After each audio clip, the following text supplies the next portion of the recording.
ঢাকার মধ্যে একটি নামকরা প্রতিষ্ঠান, এখান থেকে প্রতি বছর শয় শয় ছাত্র দিনকে সমাজে ছড়িয়ে দেওয়ার জন্য, আল্লাহর আইনকে সমাজে ছড়িয়ে দেওয়ার জন্য এখান থেকে মাদ্রাসার মোহতারাম সহ যারা মোহতারাম আছে তারা শিক্ষা দিয়ে বের করেন।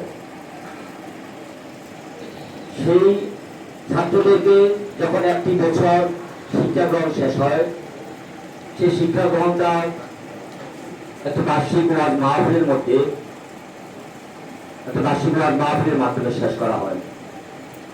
আজকে সে বার্ষিক মাহফিলের যে সামনের মাসে যে মাহফিল, সে উদ্দেশ্যে আজকের এই সভা যারা আসছে সবাইকে আমার ব্যক্তিগত সালাম জানাচ্ছি। আসসালামু আলাইকুম।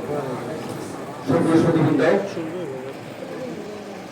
এটা এমন একটি প্রতিষ্ঠান যেটা পুরোপুরি আপনাদের সবার সহযোগিতায় আজকে ব্যবসায় প্রাথমিকতা থেকে আজকে এখানে টিনের ঘর, সেখান থেকে আজকে বহুতল ইমারত, সবকিছুই সবার সহযোগিতায়। আমি বিশ্বাস করি ইনশাআল্লাহ আগামীতে এই মাদ্রাসা অত্র অঞ্চলে আরো সুনাম করাবে, আরো দিনী ভাইদের খেদমত করার জন্য আমরা সবাই এগিয়ে আসবো ইনশাআল্লাহ।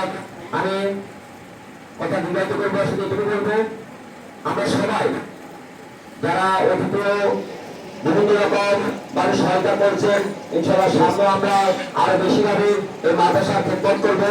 এর সঙ্গে ব্যক্ত করি আমি আমার বক্তব্য শেষ করলাম। ধন্যবাদ।